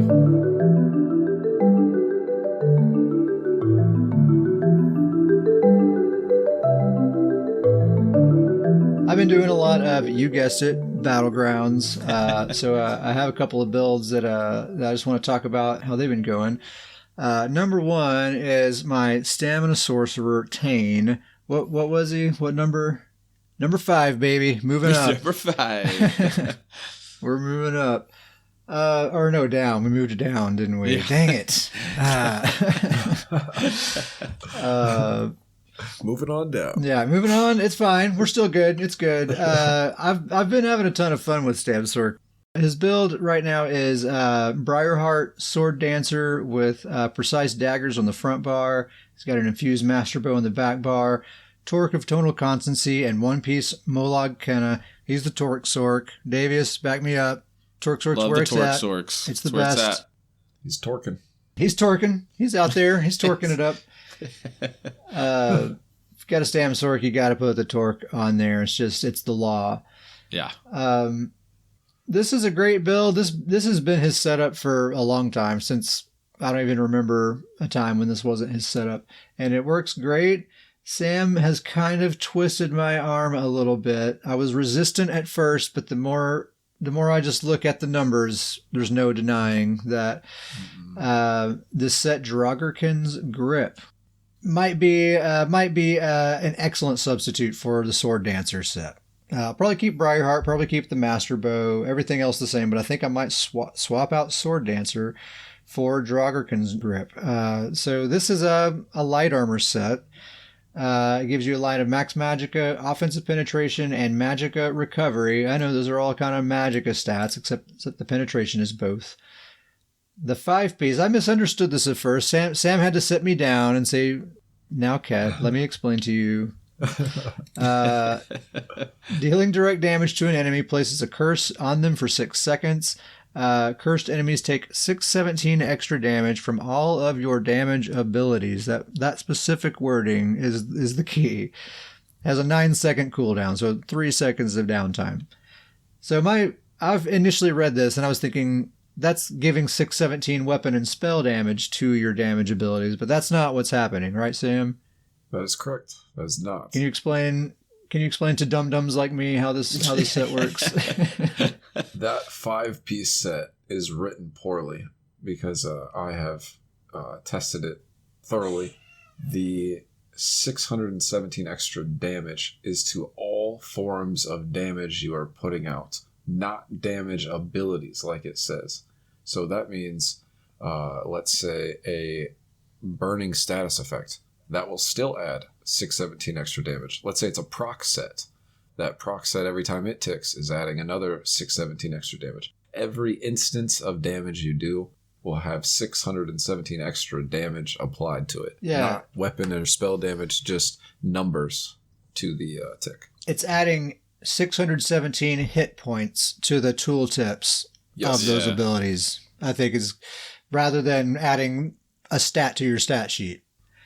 And when you work that out, kind of depends on the build you're using. I think whether it would be better or worse, but with this build in particular, with a Stam Sork, that's going to be incredible. I'm using Rapid Strikes for my spammable that hits 5 times within a second. So each one of those hits will get that 617 damage. Grizzly Con asks, so like a 1k light attack turns into 1617 light attack. Yes, that's absolutely right. I would like Grizzly Con to keep in mind Battle Spirit, so that 1k light attack might have been 2k in the regular game. That 617 may really be a 309 in PvP. So, I mean, Battle Spirit still takes effect, but the point is still there. Yeah, totally. But yeah, with Rapid Strikes hitting 5 times, each one of those hits gets the 617. I also hit them with Poison Injection to proc my Master Bow, so each Poison Injection tick gets the 617. I have Hurricane spinning around. Each Hurricane tick, it already deals actually a surprisingly good amount of damage. A lot, yeah. So all of that stuff stacking up, it's actually going to be quite a bit of damage going at them. So there's no denying that. Plus the 2 through 4 piece bonuses, they're very Magicka heavy. There's a line of Max Magicka, a line of Magicka Recovery. But guess what? I'm a Stam Sork. I'll take that Magicka, no problem. I'm just going to convert it right back into stamina. So Magicka equals stamina, basically, on a Stam Sork. And then you have that line of offensive penetration that's going to be great for anyone. So I'll run 2 jewelry pieces, 2 daggers, and 1 body piece. I'll even be benefiting from the light body piece because of how passives have been reworked recently. So that's just going to be a straight great move. I think that's just going to be more damage. It's probably even going to, like, the build will feel more comfortable because I'll have that bigger Magicka pool and just more Magicka coming in to shriek more, to dark deal more, all that kind of stuff. So I'm actually kind of, I was reluctant at first because I was like, no, I like my build how it is. I don't want to change my build. But you put the seed in my mind, and I couldn't deny it. It's going to be a good change. Yeah. I've probably been focusing on the Necro, just trying my Stamina Necromancer. It's always kind of been my main. It's always what I go back to. It's great because it can be both versatile in like a one-on-one situation, order group situation. This patch has been rather difficult for me, and I've really been racking my brain on how to make it unique out of everybody else and still effective. I'm currently running a build with a couple magic sets on a Stamina Necromancer, trying to make it some kind of form of hybrid. Cool. My front bar set is Icy Conjurer, which you would think is hard to proc because that set gives them your opponent a pretty wicked bleed or damage over time effect, but you must apply a minor debuff to your target. Yeah. But now that the charged weapon trait is a thing, you can just put a charged weapon trait on your weapon and then put a shock glyph on there, and you give them minor vulnerability, and so it procs on cooldown with the charged. So that's cool fun idea. to build with that. Then to get my major breach and another incredibly strong dot on the back bar, I'm using the Vatishran Ice Staff. So that gives me a form of magic of regeneration, a form of major breach on the enemy, and a very strong dot if you can stay within range. You're all about putting a staff on a stamina build. Like I love it. I love it's it. like, is there any way I can get a staff on this guy? Yeah. The staff. Oh, and it's also a form of a shield. Those ice staffs are shields as well. So I mean, the utility of it is just crazy. Yeah, you have the option to block with magic. So that's cool too. Yeah. What's interesting is I don't use one of the passives, so I actually still get to block with stamina. Oh, I see. I found blocking with magicka means I cannot keep my buffs up if I take too much damage. Okay. That can be pretty detrimental. So I leave one of the destruction staff passives out, so I still block with stamina. Nice. Yeah. Just to finish it off, I run a Malakath in a dueling scenario, and then I run a Wild Hunt in like a BG scenario, and then I actually run, and everybody's going to laugh at me, I know they are, Adept Rider as my body. Yeah. My 5-piece on at all times. We've talked about that setup on here before. Heck yeah, Adapt Rider, I love it, dude. Everybody's common joke is when somebody asks, hey, what build are you running? They'll be like, 5-piece, or they'll be like 10 pieces of Adept Rider. So it is the joke. A meme set. Man, that in combat speed, there's no substitute for having just that major expedition up at all times and that in combat speed to make sure your abilities land and to secure those kills.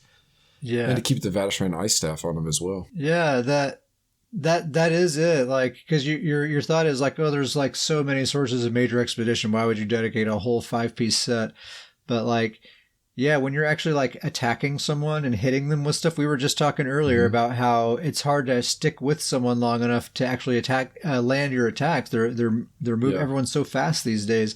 So if you have permanent major expedition all the time while attacking, you are sticking to that person.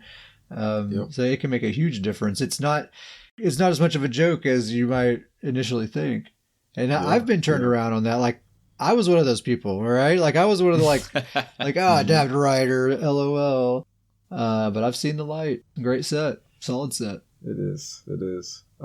That utility, the speed is king in Battlegrounds. You need the speed to get up on your opponent, and you also need that speed to get away. Yeah. There's just no substitute for speed. You gotta have it. And necromancers are lacking in speed. Hard lacking. Probably more than any other class, speed-wise. Mm-hmm. Oh, yeah. Definitely. I happen to be running an orc as well, so I get that extra sprint speed. Mm-hmm. Love orc.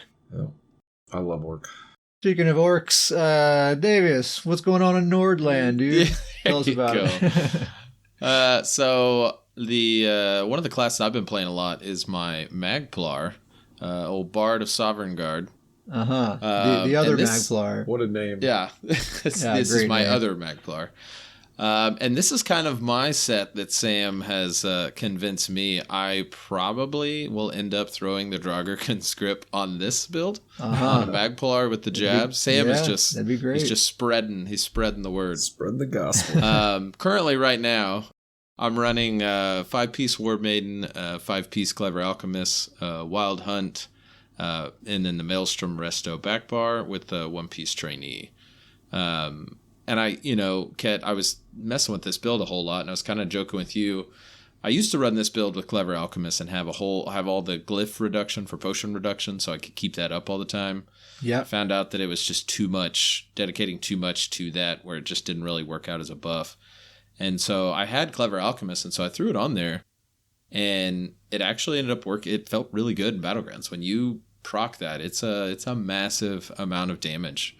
And heals, yeah, and it gives it to everything. So your heals go up, your damage goes up, and that's really been, we talked about it on our BG report, but that's really been my favorite part of playing this build is just the balance of damage and heals, just kind of going back and forth.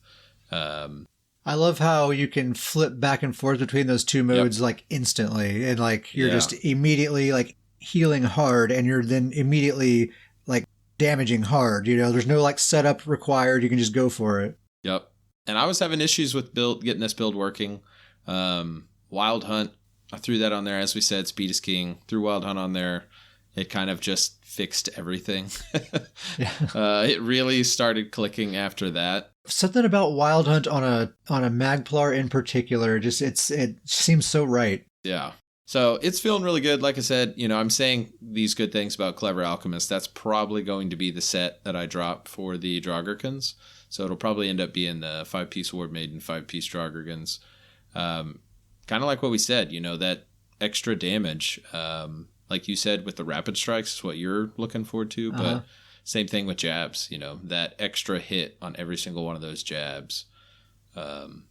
Sounds real nice. And are you using Degeneration to get your spell damage buff? Yes. Okay, so that dot as well will be getting it too. Yeah. Yep, same thing. So that sounds real nice on there. So that's probably a change that I'll end up making on it. But once again, can't say, going back, Magplar, number 4 on our list. They feel really good right now. And it's just like what you said, I'll go full support and be on my support bar and just throw heals and full support, and then I'll see, a fight shift, and then I'll just switch over, throw some jabs, get a couple kills, and switch back to support. So they're in a great place right now. I'm loving Magplar. I haven't been playing a ton of Magplar, but it's always in the rotation. Like I've been playing a lot of Sork lately, and I'll be like queuing up a bunch, maybe like 1 out of every 5 matches or so. But like, let me just go do 1 or 2 with the Magplar. Then I'll bounce back to the Sork. But just kind of have to touch base with the Magplar once in a while. It's really fun. I have a bit of a Magplar issue. I don't play Magplar myself, but there's a certain name in a BG that every time I see him in a BG, I know I will never kill that Magplar. And that he's so clever with what he did. He put Desert Rose on his back bar, and almost the exact same build you're running, except Clever Alchemist, he put Desert Rose on there. And he put Desert Rose, by the way, if anyone's not familiar, when you take damage every 4 seconds, you gain 2k mag recovery. That's enormous. If you break that out, that's like 500 a second or 1,000 magic of recovery. Wow. And so he has Mist Form on his back bar. And he's running a hyper damage build. So like he will burn someone, and as soon as he gets targeted, he will go into Mist Form. And that is the only way to recover magicka in Mist Form is Desert Rose, and a few very other niche ways that don't actually matter. But he can stay in Mist Form forever because you every 4 seconds will get 2k mag recovery, and you will never kill him. Any BG I see him in, he will have 0 deaths or like 1. Stop giving people ideas, Sam. That sounds horrible. Sorry. Desert Rose doesn't work with Mist Form. We tested it. Doesn't work. Oh, okay. Sorry. We'll just edit that part out. Oh man, Mist Form is a great ability, but that's one of those frustration abilities when I see that in a BG. Oh, that one's frustrating. It's one of those, like, I know, like, my rational mind is like, don't target dummy this dude in Mist Form, but I'm doing it anyway. Like, I can't just not do it. My monkey brain. The monkey brain part. Is that all you had to say about the Bard, Davius? That's it with Bard. He's feeling good with the hybrid heal and damage. One other build that I've been playing with, so we were doing some pre-mades the other night, and it became pretty clear to me pretty quickly that success will not be possible without a Sork present. And I haven't played with my Sork in ages. It's been maybe a year since I've like seriously done something with my Sork. So I decided, let's get my Sork in shape. That way when we do some pre-mades, if no one else is on a Sork, I can jump in with mine. And not that I'm the world's most amazing Sork, but just any Sork is good to have on a team. You have Mage's Wrath slotted? Sweet. Come aboard. So, kind of like with a bunch of characters, what I've been doing lately is I've just been kind of digging around in the bank using gear that I already have just to kind of get a build together that's good enough just to jump into some Battlegrounds and start getting my bearings on the class and kind of get a feel for things. And then if I get some ideas about other sets or whatever, then maybe I'll start making some changes. So the kind of the starter setup that I've been using, it's actually been feeling really nice, is good old Amber Plasm spinner as a front bar set with I think it's a sharpened fire staff. Got a Maelstrom Resto on the back bar and 2 pieces Mighty Chudan. Good old Chudan. This has got a 2 Amber Plasm and Chudan both. It's just your favorite build, a set for your favorite builds or a build for your favorite sets. Yeah, I can't get away from them. And Spinner, too. I love Spinner as well. You do love Spinner. But especially Amber Plasm, this is a set that I've had in my bank for so long. I've always, like, on paper, think it's such a great set. But I don't think I've ever had it on a build for any like significant length of time. I always end up kind of finding something that I like just a little bit better. So it's like my favorite set that I never use, you know. But I think it is kind of just right for the Mag Sorc here. You know, they're kind of the inverse of a Stam Sorc, right? They trade stamina for Magicka with Dark Exchange. And so Amber Plasm, the 5-piece bonus, gives you all 3 recoveries, right? Magicka, stamina, and health recovery. I think it's like 200 something. I'd have to look it up, but it's a pretty good amount. That Magicka recovery, I find, is like just the right amount to make the build feel really comfortable, and I can just invest in damage otherwise because I have that Maelstrom Resto in the back bar. So combined with that, the sustain feels really good. Plus, I have Dark Exchange. So it actually ends up allowing me to invest quite a bit into damage. And what's really nice about Amber Plasm is the 2 through 4 piece bonuses are offensive focused. It's kind of a rare set that it's giving you a nice spread of offensive and recovery stats kind of all together. So it just kind of rounds out the stat sheet really, really nicely. And I've kind of been really into these very like stat focused builds here lately. So I've been enjoying it. So that, along with just using tri-stat potions, I always have the stamina to spare. That's always been something about the Magicka version of Dark Exchange, Dark Conversion, I think is what it's called. Is like, as a Magicka build, I don't like spending my stamina like that. You know, that makes me really nervous. So I like that Amber Plasm is kind of making sure that I always have that little bit of extra stamina. So I feel a little more comfortable about that. Spinner, of course, always just a solid bread and butter front bar offensive set. And Mighty Chudan, the reason I like Mighty Chudan is just because I can't really think of a mythic item that is going to be fantastic for a Sorc. I don't see a lot of value in Wild Hunt when I have Streak. And really nothing else seems to be like really, really standing out to me. So I like the fact that Mighty Chudan lets me get rid of the lightning form. Best thing about that, I can actually see my character who looks see dope. What he looks like. He has a freaking dope outfit that I spent a lot of gold and a lot of time and getting him set up so I can actually see what he looks like while I'm playing. It's pretty nice. But also I get to replace that lightning form with Race Against Time, get that minor force because it is a crit focused class. So that 10% crit damage is nice, plus the major expedition and the snare removal. I like that way better than the lightning form ability. And I don't really feel like I'm losing out on much as far as mythics and monster sets go. None of them really seemed super enticing to me. None of them seem more enticing than Race Against Time, I should say, I guess. Yeah. That build's been working really great. Not only are you doing crazy damage, but the heals on it are pretty ridiculous as well. Getting those double millions. We had a few sweaty pre-made matches, and I would say I'm pretty pleased with the results so far, and I'm certainly no Mag Sorc main whatsoever, so we can only go up from here. And Sam, you mentioned when we were playing, like what's so great about a Mag Sorc is they're easy to get into. You can start playing with a Mag Sorc and start getting great results right out of the gate. But there's also a super high skill ceiling, and you can really main a Mag Sorc for a really long time and still find ways to keep becoming a better and better and better Sorc. Always. Yeah. It's cool. So, I'm not like taking my Sorc into the solo queue and like trying to pug stomp. I have been a little bit here lately, but that's not my goal.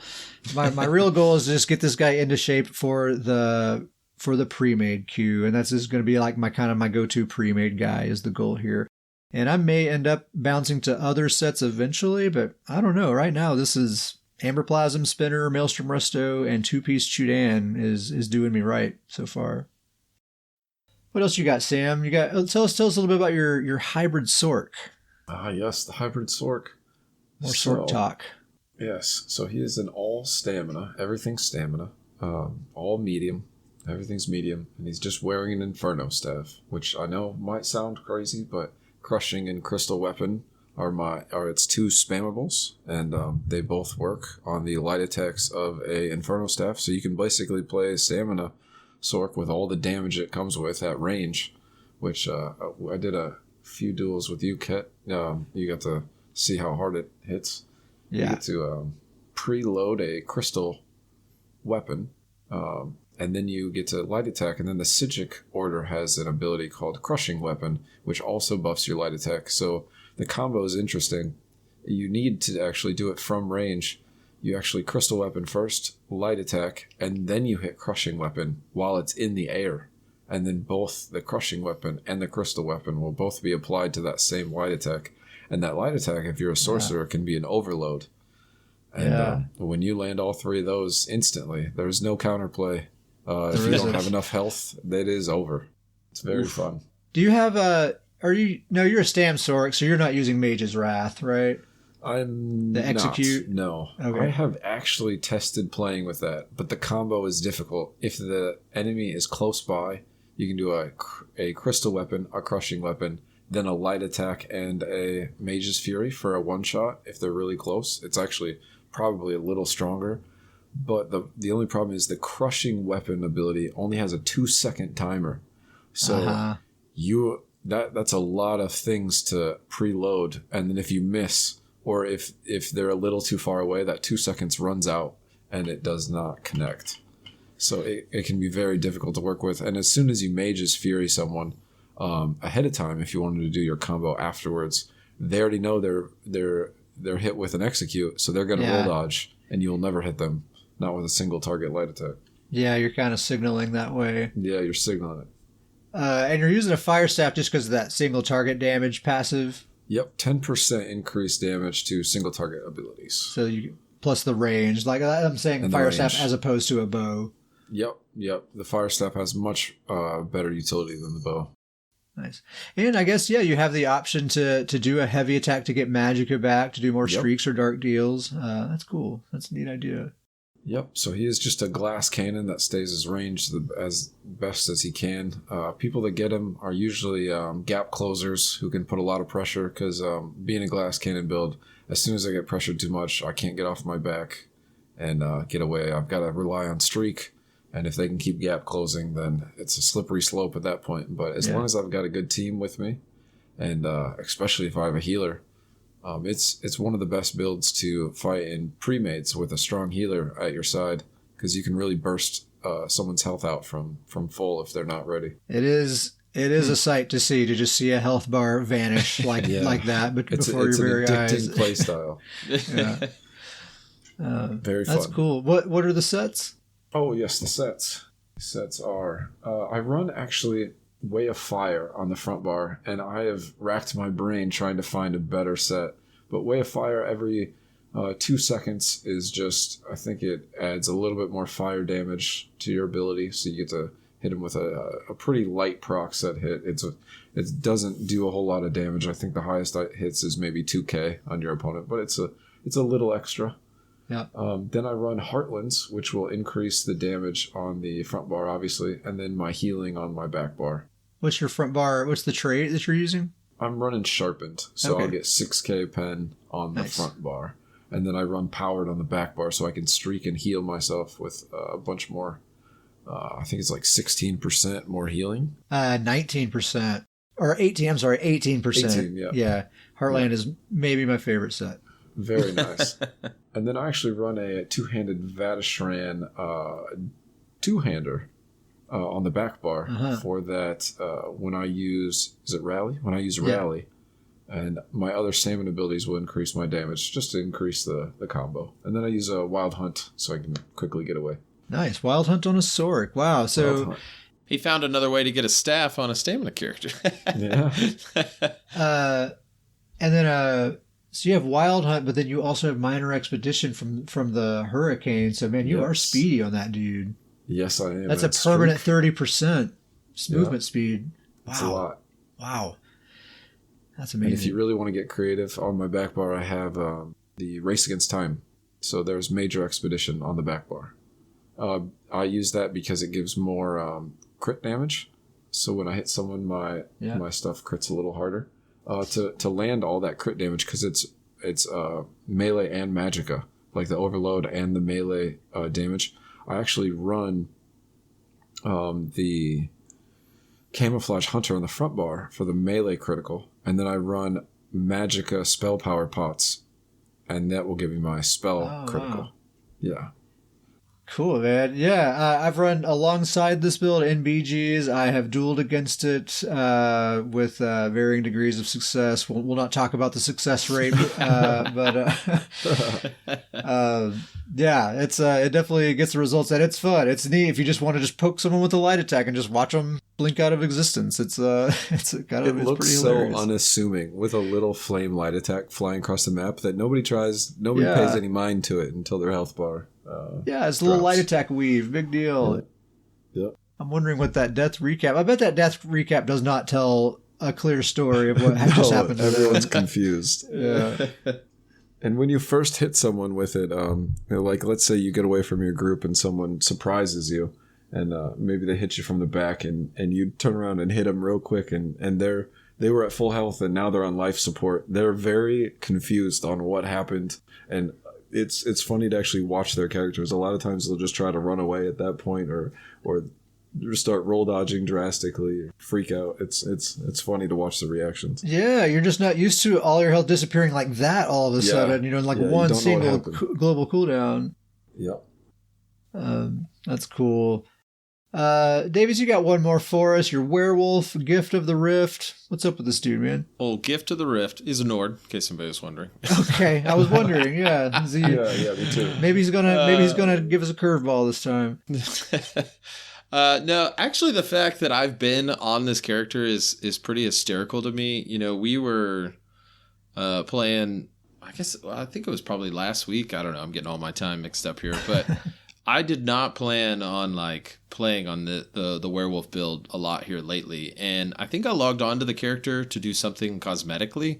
Like I was doing something with the cosmetics of the build, just had an idea, and then you invited me to a BG, and I was like, well, I'm on with my werewolf, and I was like, all right, yeah, sure, I'll test it out, and it wasn't even a complete build. I didn't even have a head or a shoulder piece on, so.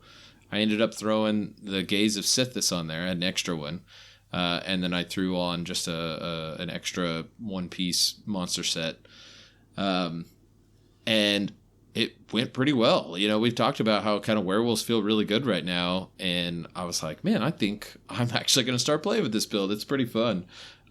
Just a reminder of the build, it is 100% stat-based. It is all stats. It's a 5-piece Shacklebreaker, 5-piece Hulking Draugr, the Gaze of Sithis Monster Helm, and I was running 1-piece Swarm Mother, but I've now switched that to 1-piece Magma Incarnate for sustain, because one thing that I've also been reminded of is that werewolves are in a constant struggle for sustain. They burn through the resources.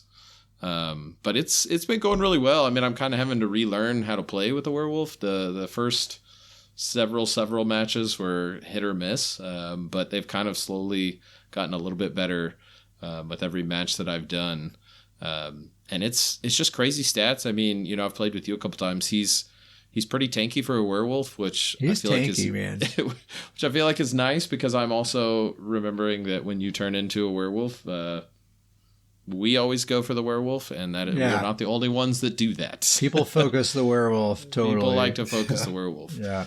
But I mean, the stats, he's got over 50,000 stamina. He's got over 30,000 health, and he's got about 20,000 magicka. Wow. And really the craziest thing, I know this is going to sound insane. He's got 2,600 stamina recovery. But he actually it just feels good. Just barely. He burns through a lot of recovery. And I heavy tack a lot on the build too. Yeah. So, but yeah, I mean, it's a lot of fun. He's fun to heal. Like I was on a healer the other night, and the fact that he is so tanky, and you have to stay aggressive in order to stay in that werewolf form. Yes. So you'd be like, "Hey, I'm going in, sorry," and I have to do it. You could just kind of take a hit or two, and wait, I could catch up and throw you some heals, and it worked out pretty nicely. I'm having a lot of fun with the build. It's he hits pretty good. He does pretty good damage. I've plugged the build. We always plug our builds into the build editor. And his, the effective weapon power of this build on the build editor is 9303, which is pretty high compared to most of my other builds. So for no CP, it's pretty high. Yeah. So the stats they do translate to he can hit pretty hard. And just if anyone's never used that the UESP build editor, they have like this theoretical stat on there that they call the effective weapon damage, and it's just like a theoretical stat used for a point of comparison between different builds, and it kind of factors in your weapon spell damage, your crit, your penetration, like all offensive stats combined into this number that you can kind of use to compare different things. That's what he means there. Yep. So it works out really well. It's a lot of fun. I still probably die a little bit too much with the focus, but getting the hang of it, and it's nice. It seems kind of simple, you only play one bar, but every now and then it's kind of nice to relax and just worry about one bar in a battleground. Just get in your mudding truck and go for it. There you go. Yeah. There you go. Nice. I thought it was pretty fun running that BG with you the other night when you were in werewolf form. You're like, we had lost sight of the other teams. You're like, I need to chew on someone right now. I'm gonna lose it. I need to feed on somebody. There was a point when you did lose the werewolf form. Yeah. And it's a Nightblade actually, and you're like, I don't know how to play a Nightblade. I've never played a Nightblade. I have no idea how to play a Nightblade. I was reading the tooltip abilities on my bar in the middle of that battleground, and I was like, all right, so what does this one do? That's so funny. I ended up just light attack and I just picked an ability. It was just light attack weaving until I was able to get my ultimate up high enough. That was a real disaster moment. But that setup, Shacklebreaker, Hulking Jogger, Gaze of Sithis, that wouldn't be bad for Stamblade either, So his regular stats out of a werewolf are still pretty ridiculous. He's got, I think it's like 35,000 stamina, 30,000 health, and somewhere around 20,000 magic. It's still pretty ridiculous. Nightblades have incredible stats. Yeah, their stats are ridiculous. Yeah. Yeah. He's a Nightblade because the original idea was to make a Stamblade ganker that, would gank people, and then when they finally got up to me, turn into a werewolf. But then I just learned that it's just better to stay in a werewolf. Just be a werewolf. Just be a werewolf. Cool, man. Gift of the Rift, right? Yeah. Oh, Gift of the Rift. Bard of Sovngarde, Gift of the Rift, all these Nord awesome names. You better believe it. One of these days, I got to give you this introduction that I have in my. It's like I'm announcing a professional wrestler, is how I'm imagining it. And it's like, ladies and gentlemen, the Bard of Sovngarde, the Gift of the Rift, the Lord of Nords, Davius Starjumper. I'm up to 10 character names that I think they might all work in that regard. I'll say them all. I'll go down the whole list. You'll go down the whole list.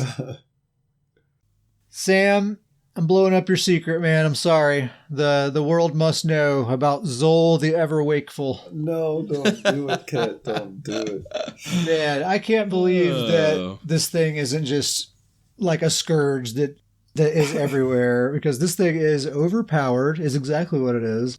Yes. And I think people just don't know about it. So this is Zol the Ever Wakeful is one of these new Imperial City monster sets, right? Mm-hmm. That's correct. And what it does is whenever you break free out of a stun, it fears everyone around you. Do you remember the radius on that? Maybe you can look it up. It's big. I can't remember. It's 8 meters. I looked it up. It's 8 meters. Wow. That's Grothdar. That's how big Grothdar is. No cooldown. Yeah. No, that's the kicker. No cooldown on that. The cooldown is your CC immunity, right? Yep, that's correct. Which means that the way everyone always tries to kill you is they stun you, then they ult dump you, right? And try to execute. And the thing is, they stun you, then you break free, you're interrupting their combo at that critical moment every single solitary time. They cannot get it off on you. And the next time they go for it, 5 or 6 seconds later, Zol's ready to go. You can just never do it. You just have to not stun them, basically. So it's the ultimate noob carry set. Yes, it is. It carries me so well. Yeah. Or even if you're not a noob, still a great carry still set. Great. Yeah. I was watching Sam troll people with it out at Stormhaven, dueling some people and wearing that thing. And I saw some choice words in the zone chat said about it. Oh god. So, but for real though, if you are a PvP noob, if you're someone that's just getting into PvP and you're kind of looking for a little bit of a crutch to help you have that little bit of a buffer to think about what's happening in the moment, Zol the Ever Wakeful might be a good one to consider. Just to give you that moment you need to kind of think about what ability should I cast or what action should I take right now and that kind of stuff. I feel like somehow you could combine this and make like the trolliest set ever. I don't remember the name of it, but isn't there like a 5-piece set that automatically makes you break free? It's a CP, slippery. Yeah, well, I think there's also a set as well. Yeah. Oh, is there? Uh-huh. There's a set that I think you break free and it's got a cooldown, but you'll just always break free automatically. Interesting. Wonder just those two together, just constantly. Yeah. If I could give a small shout out to my guild leader, she's the one who kind of put me on. It was an idea I had originally, which was the Zols, but she's a healer, and that's all she does is heal, and she's a tanky healer. And she said, like in PvP when we play together, the only thing that will ever kill her, because as a healer, and she can heal herself and the team, and she's running Pariah, and the other one is Gossamer. So she's getting 20% AoE reduction, and then Pariah is keeping her super tanky. So when she's healing, nobody can actually kill her. The only way she'll ever die is when she got stunned. And so I actually suggested to her that new set when it came out, Zols. And now I have watched, we've done BGs together, we've been in Imperial City together. As a healer, she's unkillable. I've watched like 8 people on her back, and she's hardly moving because she's so...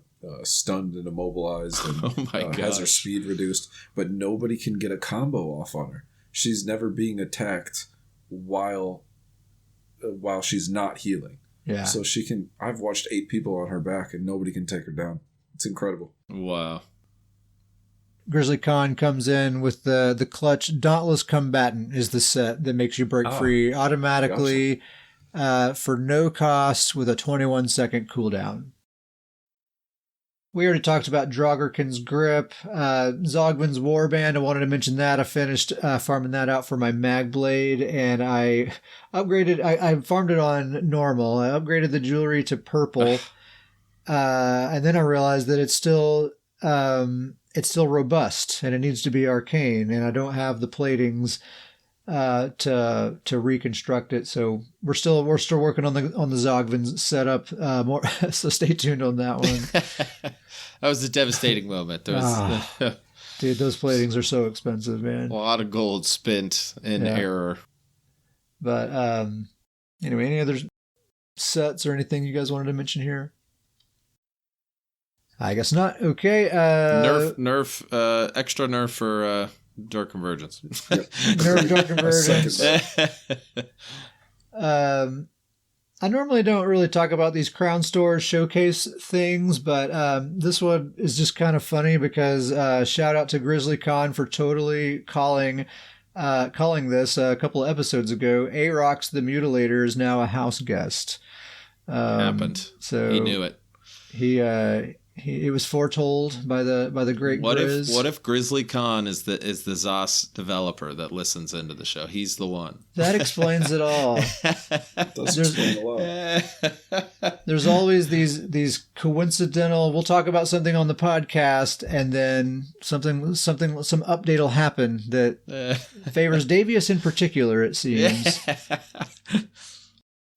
But yeah, there's a. Crown Store showcase, the usual. There's going to be, in December, there's going to be houses, furnishings, crafting motifs, arms packs, mounts, and all that stuff. But Aarox the Mutilator as a house guest, that's going to be pretty cool. I'm probably going to pick him up. emails and shout outs. No emails this week, but we do have some multiple shout outs. Number one, I got to correct myself from last week. We made a mistake, and I am so sorry. We were talking about these new opal styles that are going on that we get from the Undaunted event, and it was Dr. Professor that said that the Chokethorn opal style was new in the chat. We acknowledged that in the chat, but we gave credit to Grizzly Khan. Very sorry. It was Dr. Professor that said that the Chokethorn opal style page was new this event. So there you go, Dr. Professor. You got your shout out that you are due. Thank you, he says. You're welcome. All is right now. Another shout out to Dr. Professor, and this is huge news. He's made the jump, you guys. He has canceled a subscription on PlayStation and has started up a new subscription on the PCNA server. Welcome aboard, buddy. Glad to have you here.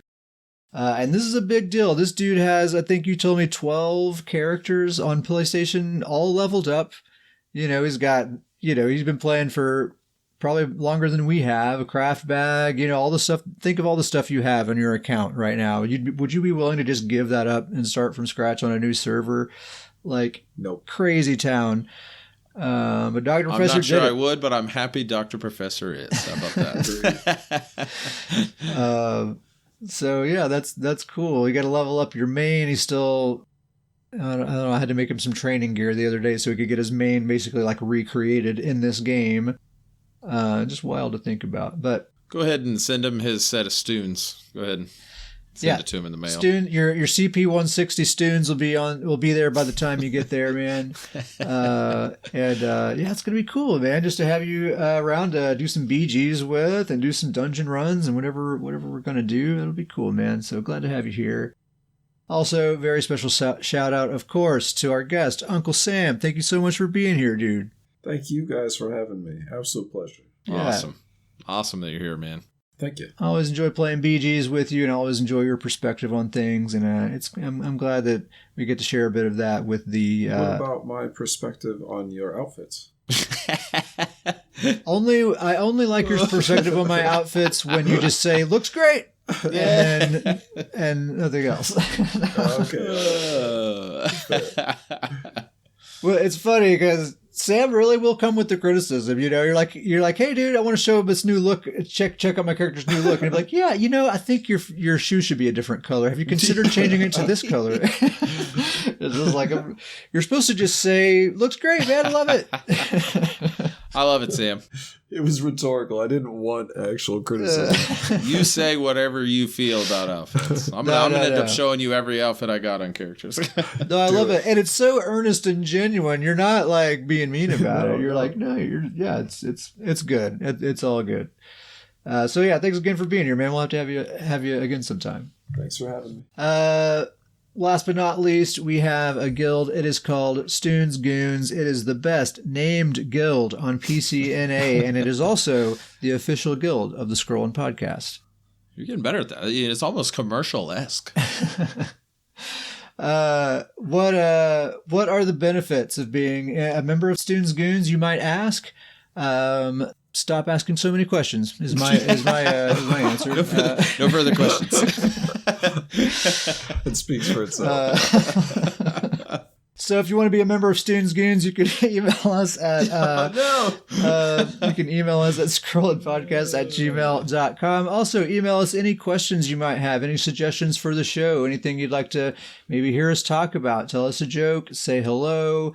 Tell us what your favorite breakfast cereal is. I don't know. Just send us an email, scrollinpodcast@gmail.com. Uncle Sam, any other shout outs or anything you want to say before we go? No, thank you again for having me here. It was a lot of fun. Awesome. Yeah, I agree. It was fun. Davius, anything else? Yeah, I got Grizzly Khan beat me to it, but just a huge shout out to the people that joined us. We got a lot of people that joined us tonight. This is pretty awesome. Man, we had, let's see, Brandon Vermis, CPU was here earlier. So what was it? Vernies. Sorry, man. I hope I'm pronouncing that right. Vernsey is how he goes. Vernsey? Vernsey. Brandon and CPU was here earlier. He dipped out a little bit early. Thank all you guys for being here so much. It adds so much to to the show, and it just helps us feel more natural about having a conversation. It's really, really cool. I really appreciate you guys being here. So anyway, I think that's it. We're going to get out of here. Thank you very much for listening, and we'll see you next time. Bye, guys.